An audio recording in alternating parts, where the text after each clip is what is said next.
Hi, North Olmsted City Schools, families, and students. In this tutorial, we're going to walk through a couple quick things in your Google Drive. Your Google Drive is where everything that you do that relates to Google is going to be stored. And in fact, some other tools may also be saving things in your Google Drive as well. For that reason, it's important that you know how to find things and how to organize things in your Google Drive. So we're going to start on the main Drive page. You can get there by going to drive.google.com, clicking on Google Drive in Clever, or selecting Google Drive from your app launcher. When you get there on the main page, you're going to notice four major sections of your Google Drive. The first is your menus on the left. These can be really helpful so that you can quickly open your folders, click between folders, and drag files into folders. I like using this tool so that I don't have to try to drag things way up on my screen as I get lots and lots of my Google Drive. I can always drag over to the left. The next section of Drive is your quick access. Now, depending on the size of your screen, you can see 3 things. You may even see up to 6 because I'm on a rather large screen right now.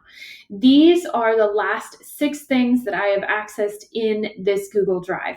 They are not things that you can save here. In fact, these files are saved somewhere within your Google Drive. It's just so that you can get quick access to things that you might open all the time. This is always going to change based on what you're opening, so I wouldn't rely on always using this to locate your files. The next thing down you're going to see is all of your folders, and then after that you'll see any files that you have that are not in folders. And wow, I can tell I have quite a few things that seem untitled or things I'm not going to really end up needing in the end. Now, you can change the way your Google Drive is sorted in 2 big ways. First, you have where you can choose to sort it by name, last modified by me, and last opened by me. You can also come up to the right-hand corner and change into list view, which lists all of your files and folders like this. I happen to like the tile view. You can choose whatever view you like. Google will remember whatever view you have selected last.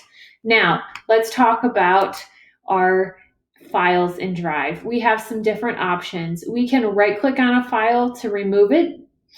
We can download it, make copies, rename things, add shortcuts, share with others.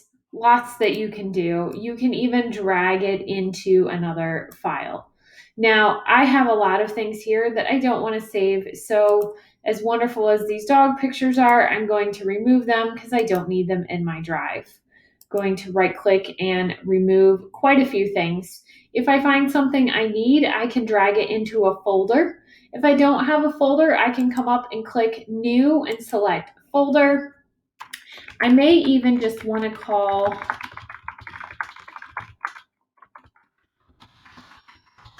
my folder the year of whatever school year it is. That way, as I get more and more in my folder over time, or in my Drive over time, I can drag things into that.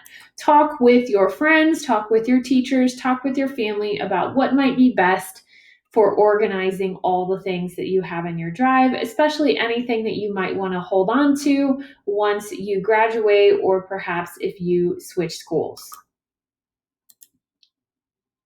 Once you have all of your files sorted and things where you want them, remember you can drag to the folders up on the left or to the folders at the top of the screen, whichever is easier. You will be ready to access whatever you need and quickly find it. Now, there are 2 things to note about Google Drive.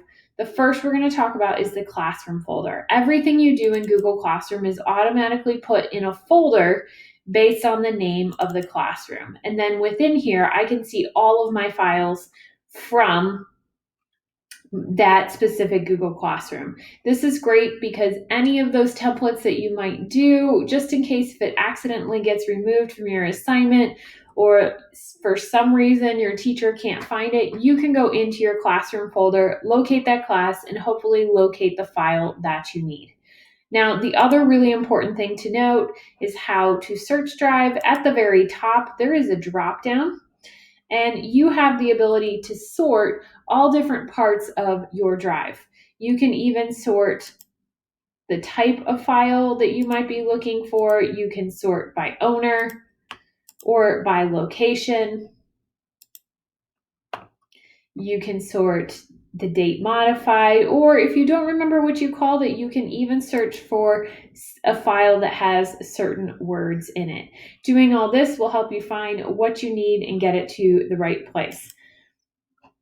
The last little section we're going to talk about is the shared with me section. Shared with me is where you're going to find everything in your Google Drive that has been shared with you. Now, keep in mind that these files, they don't belong to you, they belong to someone else. So you may or may not have permissions to do certain things with them. If you want to hold on to one of these files because you plan on using it again, you can right click on it and select Add Shortcut to Drive. Doing that will allow you to put a shortcut in your Google Drive for where you want to be able to locate that file at.